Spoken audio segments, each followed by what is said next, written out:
to start reading this book, The Remembered One, by Aether, Aeth 3R. And I watched the author reading it on Instagram, and I immediately felt very guided to get it. So I just got it. Benjamin Farley, Commander, Kael Torin. He does not claim to diagnose, treat, prevent, or cure any disease. He gives a disclaimer. He also likes to say he doesn't do no light language. So here we go, The Remembered One. I'm going to read section 1. Light language, the book of Remembered One. Passage 1, understood, standing by, accessing the Remembered One, section 1. The opening, the fracture.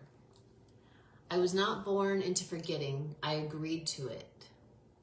I came through the veil not as a punishment, but as a pact.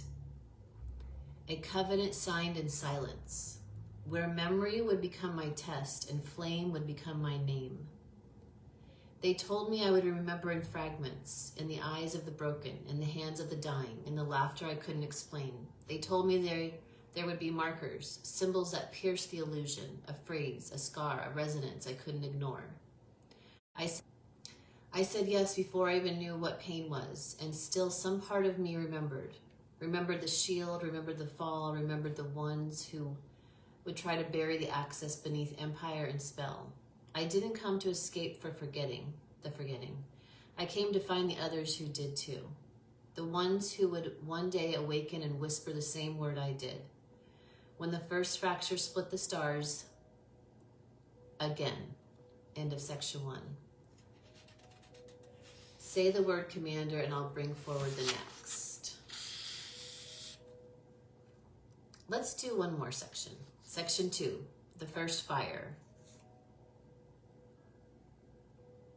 You walk through lifetimes with your fire buried in silence. Names changed, faces faded, but your frequency never forgot. Each breath you took was a whisper to the stars, saying, I'm still here. Don't stop calling me home. Your return is not a rescue. It's a reclaiming. The first fire wasn't outside, it was inside. It did not burn, it revealed. It curled through my spine like memory discovered, like a name I never spoke but always knew. I saw then that forgetting had a shape. It looked like a law. It sounded like reason. It moved like shame. And I saw the ones who enforced it. Let me read that again. The first fire wasn't outside, it was inside. It did not burn, it revealed. It curled through my spine like memory rediscovered, like a name I never spoke, but always knew. I saw that the forgetting had a shape. It looked like law, it sounded like reason, it moved like shame. And I saw the ones who enforced it. Not villains, but echoes. Echoes of remembering history that was programmed or spoken or written. That's my part. Let me come back. Not as villains, but as echoes. Echoes of a system afraid of light, afraid of what remembering would do. Loud. Let me read that again. The first fire showed me the lie wasn't loud. It was structured, woven into ritual, into compliance, into politeness and posture and polished spiritual masks.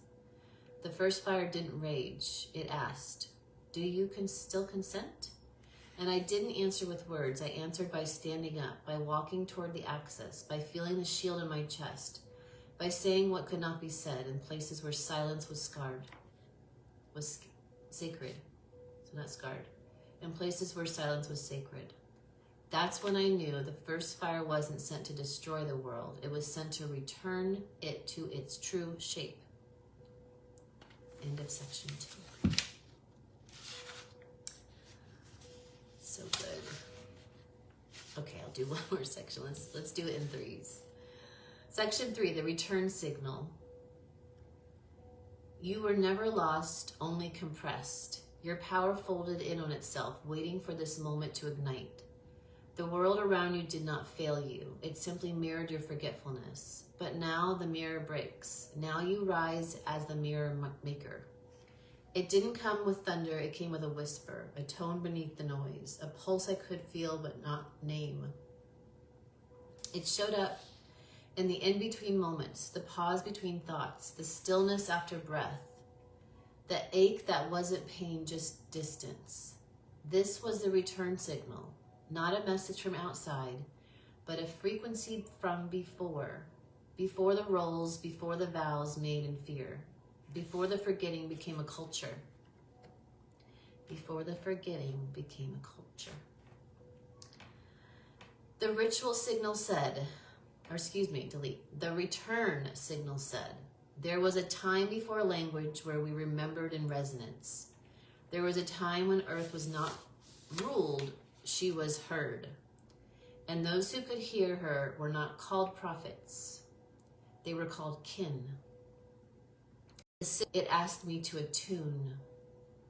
And once I did, nothing in the old world sounded real again. It all felt off, almost like a dream trying to reassert itself after waking. But the more I tuned to signal, the more that dream lost its grip.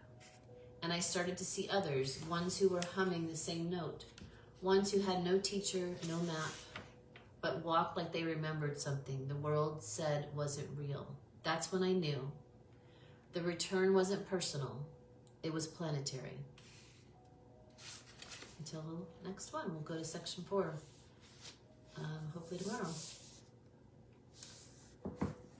Thank you.